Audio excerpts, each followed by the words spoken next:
In my opinion, SLARK is one of the most confusing heroes in Dota. The hero can do anything it wants, it's really fast, it has a lot of mobility, but at the same time, it seemingly dies very easily against certain heroes. So how do you play around that? Well, we're going to be discussing everything you need to know about SLARK, how to fight, how to farm on this hero, right here today. So if you're excited for that, smash the like button. And of course, if you want to become broken, you need to click the link down below, sign up for the GameLeap website, and I hope to see you all there. We got some great content on the GameLeap website. We post every single day. You guys think we're lying? Go check it out. You're going to see every single day you get a new piece of content, right? Sometimes 2, occasionally 3, especially if it's around patch day, you know? If there's patches, you're going to get even better stuff. So really, the offer is incredible, and I hope you guys can take me up on it. But nonetheless, let's get into the SLARK gameplay. So in this game in particular, I just want to start off with a couple of main things about the skill build and item build. I didn't want to go over the lane, as I didn't want to focus this video on the laning. Now, you can see here that he only has 1 point in Essence Shift. A lot of SLARKs would take 2 points in Essence Shift. Why didn't he? Well, he was laning against a Mars and a Phoenix. And how Mars and Phoenix work is that they do a lot of magical damage, and if they cast those spells together, it's very hard to fight them. So instead of trying to fight them, he kited in and out, and he focuses his skill build on getting into the jungle. Now you can see at the 10-minute mark, he's letting the IO get the top lane, right? So IO is going to have a great game, and he is starting to jungle. And so this is a really important concept to learn, right? If your lane is difficult, and you're playing a hero like SLARK, or PA, or Terrorblade, heroes that cannot deal with magical damage, then you want to max the spell and try to get items such as Iron Talon and other neutral items so that you can jungle as early as possible. Now, SLARK is not purely a jungler though, so we're going to see 10 minutes and 30 seconds into the game here. He's actually second in net worth, having a pretty good game, but he's going to rotate to the top lane. Why? Because his mid lane Lina is shifting over, and he's playing SLARK, not Terrorblade. Now, could Terrorblade fight here? Yes, but it is less likely that a Terrorblade would want to. Terrorblade would likely push in the mid lane. As you can see, it's completely free, it's safe, and a very good option. But SLARK is a fighting hero, and he wants to build up permanent agi, and therefore he's going to shift over to the fight, lands the pounce onto the Phoenix, instantly kills the egg, and can take a really good fight. And you can see the maxed out Q is actually really good against heroes like Mars, who are particularly good against right clicks. And really my favorite decision of the game, and I know I say that a lot, but this decision is next level. This is what we call top tier map awareness. He got the kill top, and now there's nothing for him to focus on, guys. There's nothing distracting going on. The only thing he has to do is auto attack this cart and shove the wave, right? That's literally all he can do. What else would he do? And so he can focus attention on the minimap, and that's exactly what he's doing. He says, okay, I have a Bane. Bane is naturally a hero that sets up kills, so if you have a Bane on your team, you want to watch your Bane on the minimap. This Bane is obviously a very high MMR player, just based on what he's doing, rank 187, because the Bane understands that he does not need to be with his team. He can set up plays like this, and SLARK knows it as well, where you can see how Excalibur's minimap, the SLARK, immediately shifts towards mid, and you can see he TPs as the sleep comes out. He leads in with his Q, saving the pounce until as late as he needs, picks up the kill, and follows it up with a double kill onto the Warlock.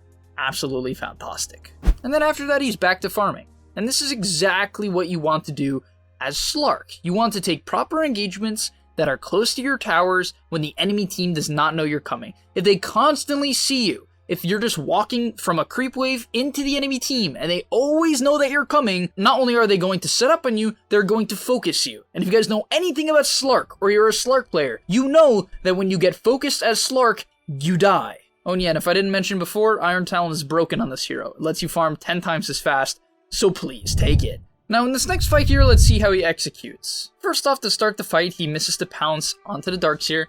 No big deal, and he decides to chase. He sees that the Phoenix is bottom, the Mars is approaching from the top, and there's nothing in particular that really threatens him here, especially with an IO backing him up. So he leads in, purges the Fatal Bonds, gets gone on, and a lot of people, right here, they would ulti. But the thing is, in this case, there's a Warlock, who doesn't have Golem, there's a Darkseer, who, you know, has Vacuum, but that's the best he has, and therefore, he doesn't need to panic. There's no burst damage that can come in from either of these heroes, and therefore, he's very patient with his ultimate, only using it at the last second possible, and what this allows you to do is kite out and play properly.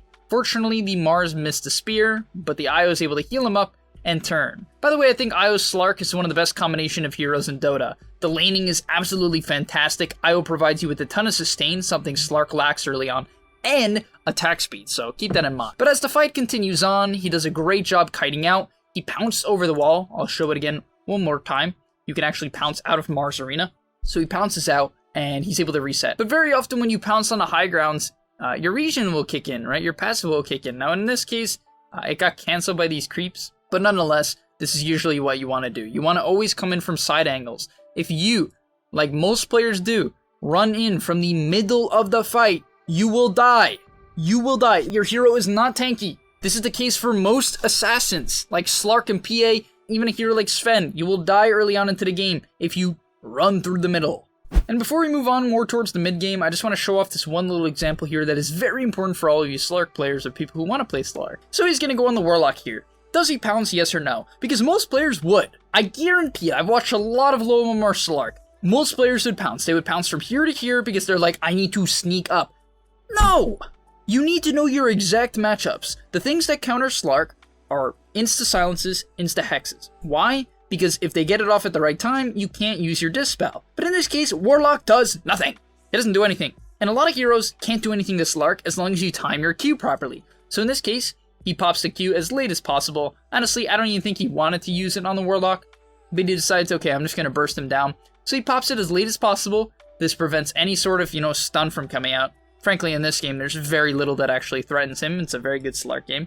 And he's able to pick up the kill, saving the pounce, nearly gets the Phoenix, and that's why you want to save pounce. You want to save it to get follow-up kills on heroes that actually can disengage, or you want to save it to disengage in games where you're not 4-1 and your team is an AK net worth lead. Now, next up, we're going to see a couple of item, not changes, but decisions. So he goes for a Scotty and has an Imp Claw as a neutral item. The Imp Claw is pretty self-explanatory, it gives you a bunch of damage. But the Scotty is the interesting part. A lot of the time you'll see SLARKs rush Silver Edge, you'll see them buy a BKB, even, some buy Diffusal or Midas. And how do you know which item to go? Well, let's talk about why he goes Scotty. So the reason why I think he goes Scotty this game is primarily because the enemy team does not threaten him. So you can get away with items like Scotty, and the reason why I say get away is they don't give you magic immunity, right? SLARK's biggest weakness is magical damage. It just is. The hero struggles against burst magical damage and magical damage in general. And so when you buy a Scotty against an enemy team that lacks disables, basically they have nothing for SLARK. It's very hard for him to die. Buying a tanky item like Scotty over a BKB is the correct decision, because then it allows him to kite in and out of the fights and not have to rely on one BKB duration to win the fight or get a pick off. Now, if they do have those type of things, that's why you need a BKB. Literally, you have to buy the BKB just so you can get that one pick off, right? That's when you actually need the one pick off. But you can see in this fight here, he's not even close to dying. He can continue to pounce forward. Going in with the Scotty onto these ranged heroes is absolutely broken.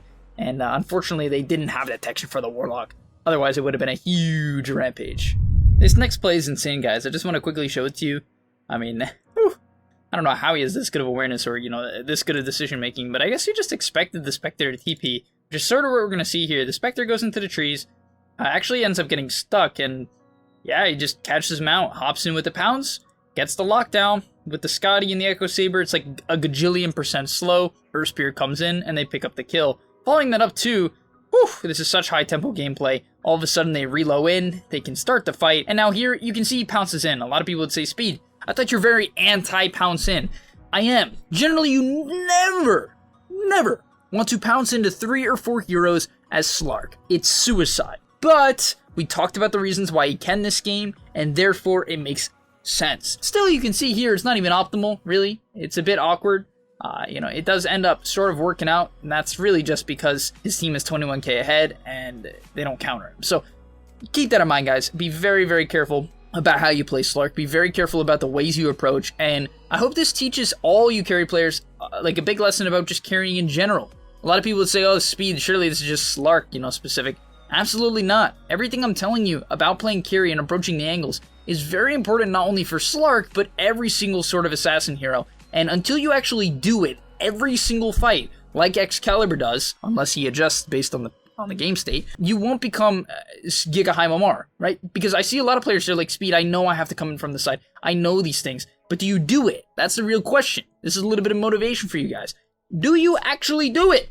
Because that's the big thing about Dota. People will say, like, oh, speed, I know all this information, I've heard all these things, and, sometimes that's not the case, but some people say that. The question is, do you do it consistently? If you watch Excalibur's fights, The way he approaches, the angle he approaches, and how he uses his ultimate in Q is on point consistently, almost never panicking. And that shows the sign of a high MMR player, someone who doesn't panic, uses their spells in the right order consistently the entire game. But yeah, thank you guys so much for watching this video on Excalibur SLARK, as he gets another kill, building up 21 Essence, if not more, with the permanent Agi, 21 permanent Agi. And yeah, that's kind of all you guys need to know about SLARK. Really the main thing to consider on this hero is that as long as you don't overextend in the laning stage and you force opponents to run into you and you hit them when they're in the creep wave, you're going to get off to a good start, right? As long as you pick it into, the favorable matchups such as Mars, Underlord, other sort of melee heroes. And then I really recommend you guys pick it with Sustain. And this is where we're going to end the video. I know it's weird talking about like matchups at the end of the video, but it's just like a side note that I thought of. I really recommend picking Slarks with Sustain if you're newer to the hero. What do I mean by that? Slark with Undying is really good. He can heal you up. Slark with Io. I like Slark with Warlock quite a bit. Even a hero like Slark with Bane or Slark with Chen, even if Bane doesn't necessarily provide you with that much sustain necessarily, he protects you. And really what people don't understand about Slark is that the hero is quite weak at level 1. He's even quite weak at level 2, and in a lot of situations weak at level 3 as well. The hero only begins to get strong once he gets to that Wraith Band and Wand timing, when he has a lot of attack speed and a lot of sustain. But I hope that makes sense. Good luck in your Dota games, guys. I wish you the best. By the way, if you sign up to GameLeap, it's a free 1,000 MMRs. Guaranteed! Guaranteed. Am I making that up? Is that just a sales pitch? Absolutely not. It's a guaranteed 1,000 MMR. So thank you for watching. Like and subscribe if you haven't already, and I'll see you in the next one. Peace. Before you leave, just want to say a quick message. If you're trying to get better at Dota or you just enjoyed that video, I know this is pretty general, and you're going to hear this quite a bit from me, but I recommend you sign up to GameLeap.com. Why? Because I put a lot of effort into the content over there, and generally the effort I do there is different from the content you're going to see here on YouTube. It is different. In fact, I usually go a lot more in depth on topics or into niche topics that help you get to the next level even faster, because on YouTube, I often have to keep it more mainstream, and that's even why I'm putting it at the end of this YouTube video. That's why this is at the end, because a lot of people just watch 5 minutes, they skip through just for like the dopamine spike. But if you are interested in actually getting better at Dota, I recommend you go to the description down below, get your discount right now by clicking the link, sign up, use the discount code that you're going to see there, and I hope to see you there right now. So click it, and yeah, thanks for watching.